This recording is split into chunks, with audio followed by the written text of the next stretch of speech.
In this video, we're diving into 3 spine-chilling tales where the unthinkable becomes reality. A demon-possessed garden gnome that drives a grieving widow to despair. A desperate boy risking everything to escape the legacy of his parents' addiction. And a shocking home invasion that ends in flames. Trust me, once you hit play, you won't want to turn off the lights.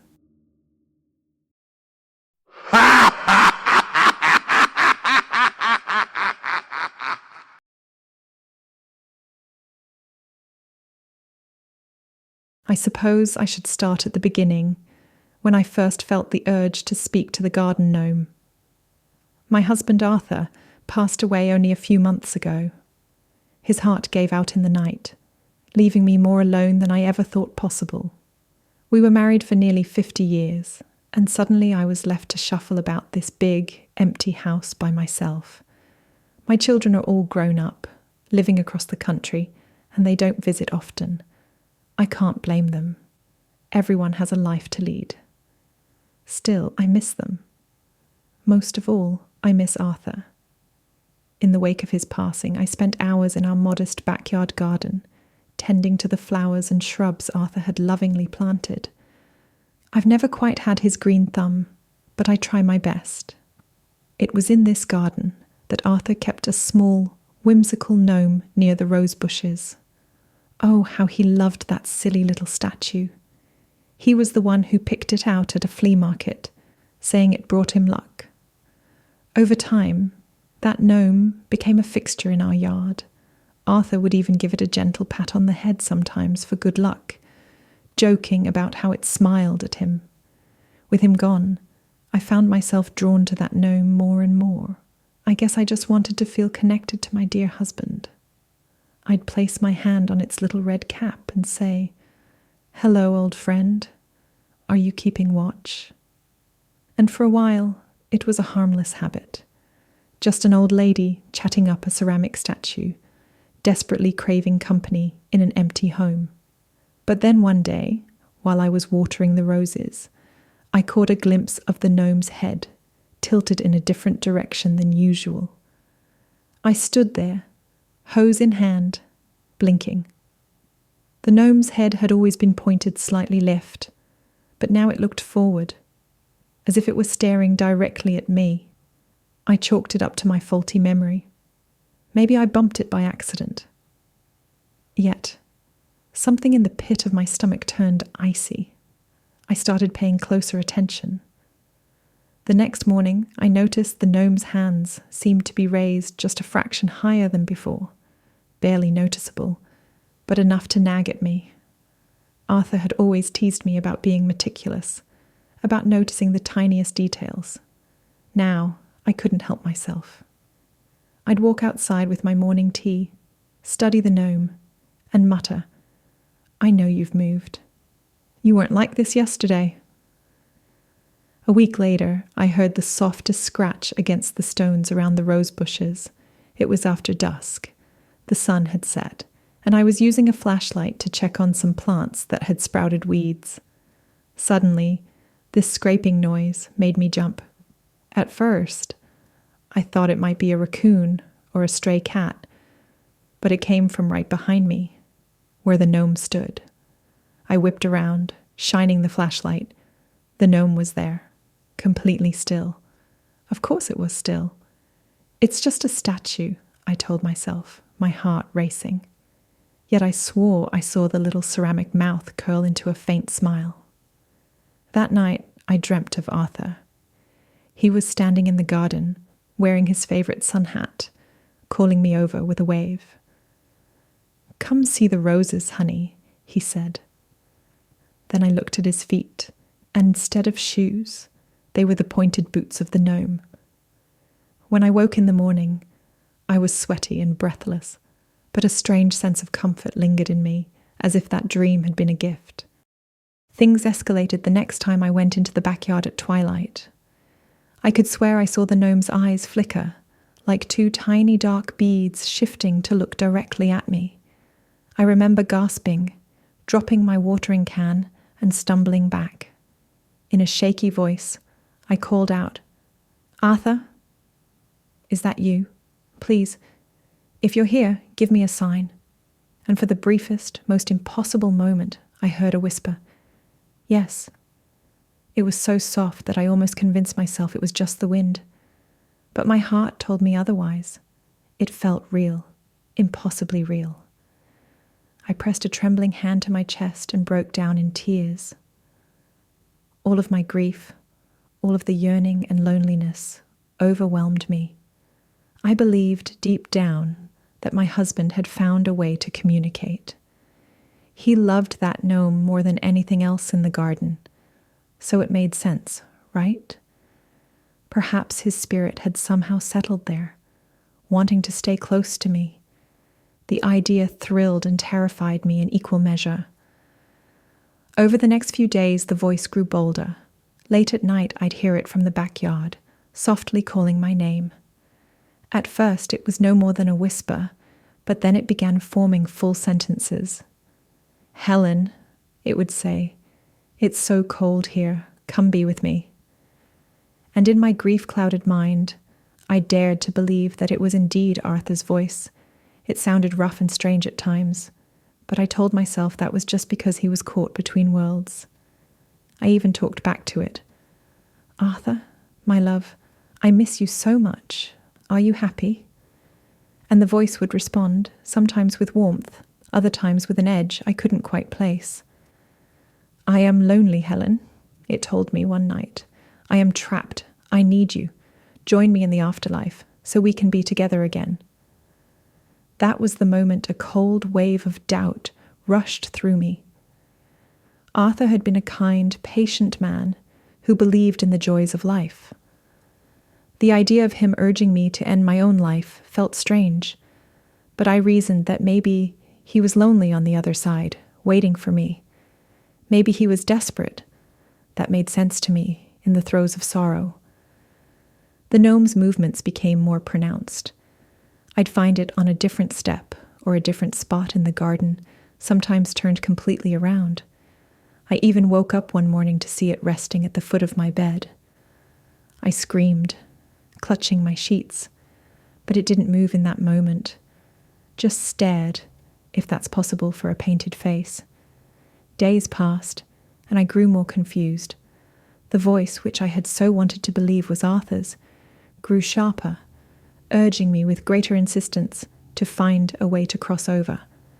At night, it called me horrible names when I hesitated, hurling insults that my dear husband would never use. My eyes opened to the realization that something else might be occupying the gnome. Something cruel, something not my Arthur. One stormy evening, I heard the voice stronger than ever. It hissed, "Put an end to your misery. Take your own life and join him." I was shaking so badly I almost slipped on the wet grass as I stared at that awful little figure. Lightning flashed, and I swore the gnome's face contorted, revealing a twisted, leering grin. Panicking, I ran back inside, but the voice penetrated the walls of the house, whispering and laughing. I locked myself in my bedroom, tearful and frightened, wrestling with a dreadful combination of guilt, longing, and fear. If it was truly Arthur, would I not want to be with him? But deep in my heart, I knew my husband would never ask me to harm myself. Not like this. Yet the more I tried to resist, the stronger the presence seemed to grow. Night after night, I barely slept, hearing the scraping of ceramic against the tiles of my hallway, hearing that whisper telling me, "Do it, Helen. Use the pills in your cabinet. Be free of this pain and come to me." Exhausted and half mad from grief and lack of sleep, I finally stumbled to the bathroom one horrible night. The voice was relentless, screeching like a chorus of nails on a blackboard. "Join me! Join me!" I remember fumbling with the prescription pill bottle. My eyes were streaming with tears as I convinced myself that it was Arthur waiting on the other side. I just wanted relief. I wanted to see him again. I swallowed the pills, one after another, almost in a trance. My knees buckled, and I slumped to the cold bathroom floor. The last thing I remember is that hideous gnome perched on the windowsill, its painted eyes glinting with malevolent glee. I realized, in my final moments of consciousness, that I had been deceived. That demon wore my husband's voice like a mask, twisting my mourning into a weapon against me. And so I slipped into darkness, the sound of cruel laughter echoing in my mind, leaving my body alone in this silent house, just as that evil presence had planned all along.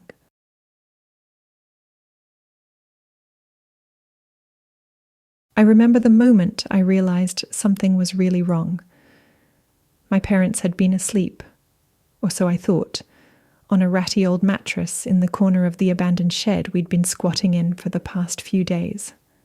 The sun was barely up, and a chill seeped through the cracks in the walls. I was hungry. My stomach churned, making quiet, growling noises in the dim light.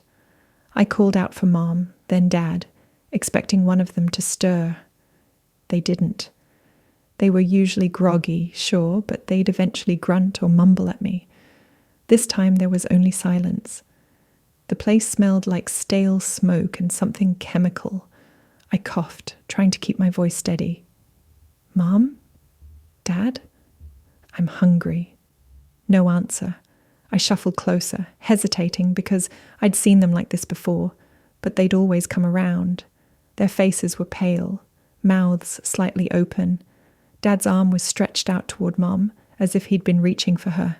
Needles and small plastic bags lay scattered on the floor.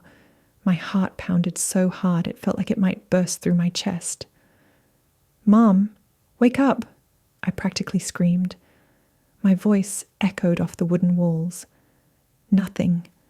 I tried shaking her shoulder, but her head just lolled to the side in a way that made my stomach twist. I tried Dad next, but I could see his chest wasn't moving. Neither was Mom's. My parents, the only people in the world who I ever really saw, were gone, just like that. I was only 12, and I'd seen more than enough things a kid shouldn't see. They'd been using drugs for as long as I could remember, always chasing a new high, always promising to quit. We'd hopped from one shady location to another, cheap motels, run-down trailers, squalid apartments that reeked of mold and misery. This shed was just the latest in a long line of hiding spots. But never had I felt so alone or so terrified. Part of me wanted to run and get help. The other part of me insisted there was no one around. This shed was on the outskirts of an abandoned lot in a quiet corner of our small town. No power, no lights, no neighbors. Just trash, needles, and the occasional scuttling rat. I rummaged through Dad's jacket for his phone, but it was dead. No battery left. Even if it had power, I knew the signal out here was practically non-existent. We'd come to the shed precisely because it was off the grid. Time felt surreal as I paced back and forth, tears streaming down my face. My parents weren't perfect. They were deeply flawed, but they were all I had. Now, as their bodies lay motionless in the shadows, I felt the crushing weight of solitude. I kept hoping I'd wake up from some nightmare, but reality refused to bend.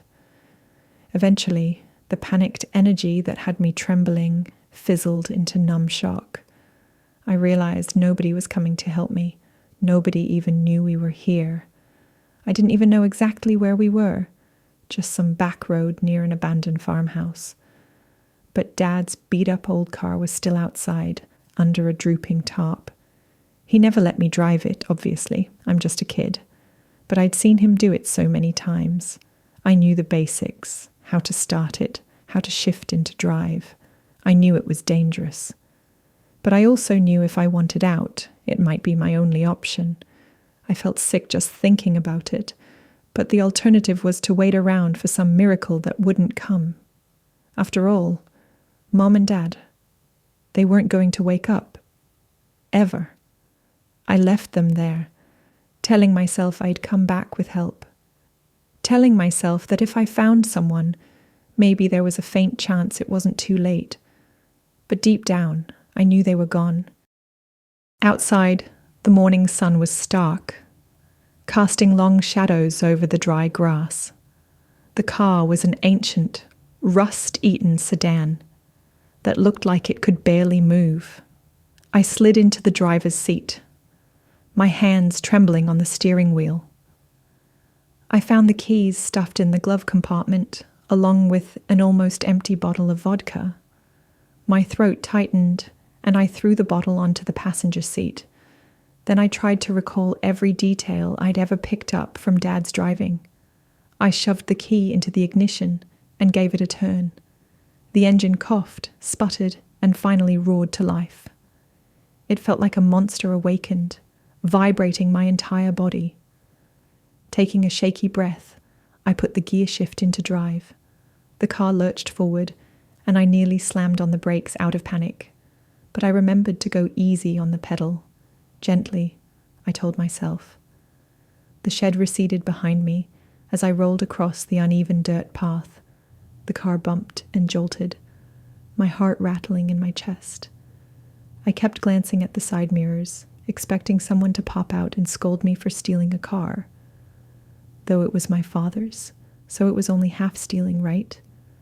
I had to remind myself I wasn't doing anything wrong.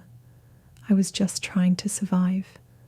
For what felt like hours, I struggled along that bumpy dirt road, constantly worried I'd get stuck. Finally, I reached a paved road that led toward the highway. Relief washed over me. The highway meant people. It meant maybe I could find a payphone or wave someone down.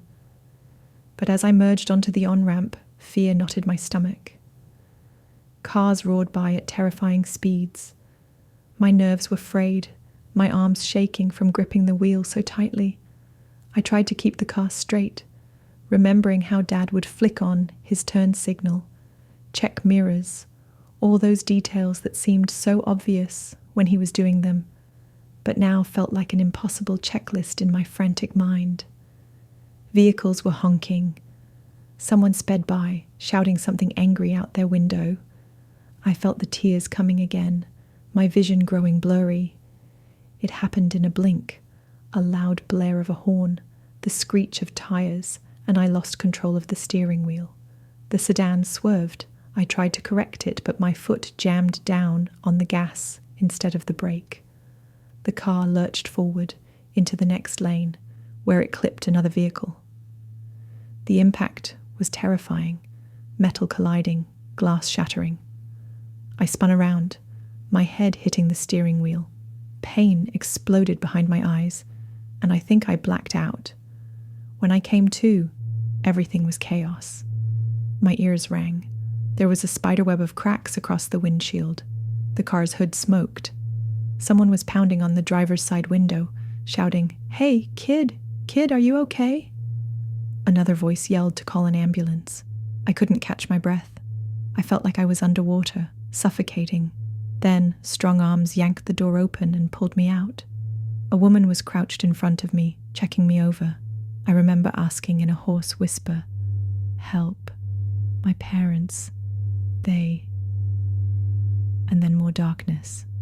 My body was all aches, but there was a numbness too, somewhere deep down, that overshadowed everything else.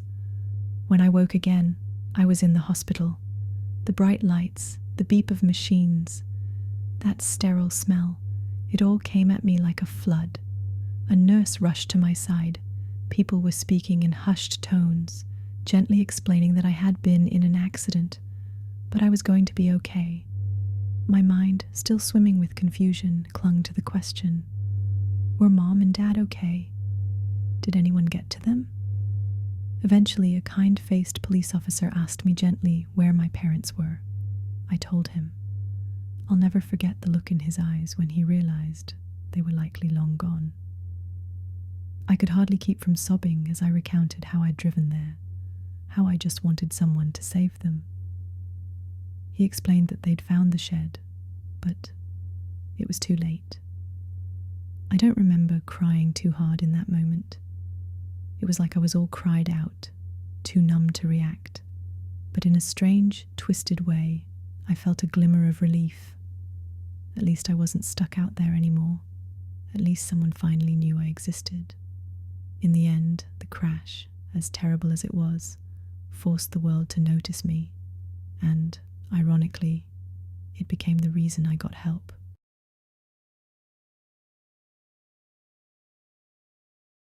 I never thought the simple decision of where to live off campus could lead to a nightmare. But that's exactly what happened when I moved into that little house with 3 other girls. We were all college juniors, excited for independence and cheaper rent. The neighborhood wasn't the best, but it was within walking distance of campus. It seemed good enough at the time. I should have been suspicious when my roommates said they were heading out of town for a weekend party. "Come with us," they urged. But I was buried under a mountain of coursework, and I declined. I regret that decision now. If I had gone with them, maybe my weekend wouldn't have turned into a waking horror. It was late Friday night when I heard a creak by the back door. I was in my bedroom, reading, trying to wind down for the evening. At first, I thought I'd imagined it. An old house makes lots of noises, right? Then I heard it again, louder this time, and my heart began to thud. My roommates were gone, and as far as I knew, no one else had a key. Slowly I got out of bed and tiptoed down the hallway, pausing to listen. A muffled clatter, as if someone were rummaging through the kitchen drawers. My mind raced.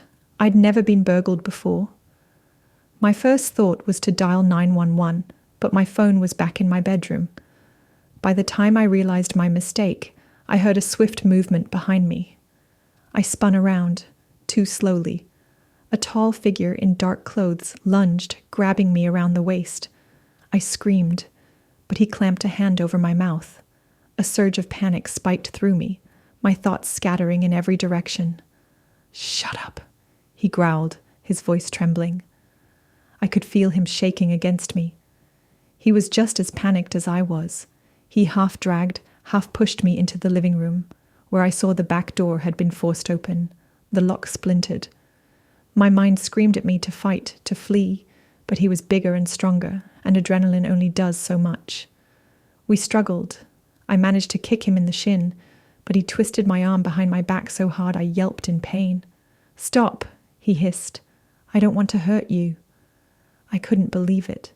He was breaking in, yet claiming he didn't want to hurt me. Then again, I saw the frantic look in his eyes. He really was freaked out. "I thought nobody was here," he muttered, as though trying to justify himself. I saw a coil of rope near the couch. My roommate Tina was crafty and used rope for a macrame project. He grabbed it, forced me onto the couch, and began binding my wrists and ankles. My heart hammered so hard I was sure he could hear it. I kept thinking, this isn't real. This can't be real. But the pain in my twisted arm said otherwise. He finished tying me up and sat back on his heels, panting, a wild look in his eyes. "I just came for the jewelry," he said, more to himself than me. "They said this house had some valuable stuff." He was breathing fast, and I could see beads of sweat on his forehead. My mouth was gagged, so I couldn't ask him who they were, but obviously someone had told him about valuables we supposedly had. I was terrified, not just for my life, but for what might happen if he decided I was a liability. I'd seen his face, partially at least. I could describe him to the police, and as soon as that thought crossed my mind, I saw realization flicker in his eyes. He stood there, looking down at me, wrestling with some grim internal debate. "You've seen too much," he said under his breath. My stomach dropped. He tore his gaze away and dashed upstairs, opening drawers and rummaging through closets, presumably searching for anything worth stealing. He came back down a few minutes later with a small jewelry box, my roommate Clarissa's grandma's heirlooms. He stuffed it into a bag. Then he caught sight of the TV, the game consoles, laptops. He began piling them up like a man possessed. Meanwhile, I struggled against the ropes, my mind desperately cycling through solutions. Could I reach my phone? Could I somehow get loose and escape? The ropes were too tight, and every movement sent jolts of pain through my wrists. I was too scared to scream again, worried he might decide to silence me permanently. After he'd gathered as much as he could carry, he paused at the front window, peeking out from behind the curtains. "Damn it," he cursed under his breath. "Streetlights too bright. Could someone have seen me?" He began pacing back and forth, muttering curses, trying to figure out his next move. Then, in a rush of horrifying clarity, he turned to me, eyes wild and desperate. "You've seen my face," he said. I can't let you. God, what do I do?" I wanted to beg, to tell him I wouldn't say a word, but the gag muffled everything. He ran a hand over his mouth, glancing around. Then his eyes landed on the gas can by the back door, a can we used to fuel the lawnmower. And in that moment, I knew exactly what he intended to do. My blood ran cold. He grabbed the can, sloshing fuel across the living room floor, across the couch, across the curtains. I thrashed in my bonds, tears streaming. He lit a match, his hand shaking, and dropped it. Flames burst to life with a whoosh, climbing the furniture, licking at the walls. "Sorry," he muttered, and bolted out the door. Smoke filled my lungs. My eyes burned. I coughed, gagging against the cloth over my mouth. I twisted desperately, ignoring the pain cutting into my wrists. The flames spread rapidly, devouring the old wooden floors and the couch I was bound to. I could feel heat singeing my skin. I screamed as loud as I could, a muffled, desperate cry for help. My mind whirled, counting my final seconds, sure that this was it. But by some miracle I heard another voice from outside, someone shouting, "Is anybody in there?" The voice of a neighbor I barely knew. I tried to scream again, mustering every ounce of strength. The door had been left ajar, and the smoke was pouring out, so at least they knew the house was on fire. Suddenly, footsteps pounded inside. A flashlight beam cut through the heavy, gray smoke. "Oh God," I heard the neighbor exclaim. "Hold on." He dashed over, took one look at me, and attacked the ropes with his pocket knife. The flames were everywhere, the heat so intense it felt like it was boiling my blood. He yanked me free, practically dragging me out the door. We stumbled onto the lawn, choking on smoke, my ears filled with the roar of fire. Blue and red lights flickered at the end of the street moments later. Someone had already called 911. Firefighters rushed in, but the house was quickly consumed in an inferno of bright flames. The paramedics checked me over, gave me oxygen, tried to calm me down. I remember shaking uncontrollably, the adrenaline crash threatening to overwhelm me. Later, at the hospital, after I'd been treated for smoke inhalation and superficial burns, the police came to get my statement. My voice trembled as I gave a description of the man to the best of my ability. Tall, thin build, scruffy beard, dark hoodie. He had a nervous tic where he kept rubbing his forehead. The police thanked me, promised they'd do everything they could. I felt a flicker of relief. I was alive, and maybe they could catch him. And they did. About a week later, I got a call from the detective on the case. They'd arrested a suspect matching my description in a pawn shop, trying to sell some stolen jewelry that had the same markings I'd described, Clarissa's heirlooms. My relief was overwhelming. It was proof that sometimes justice does happen. But to this day, I still can't sleep without double-checking the locks on every door and window, without pacing the house to make sure I'm truly alone. Because that night taught me how fragile our sense of security really is, how one man's desperate plan can shatter your world in an instant, and how survival can sometimes hinge on the kindness of a neighbor you've never even met.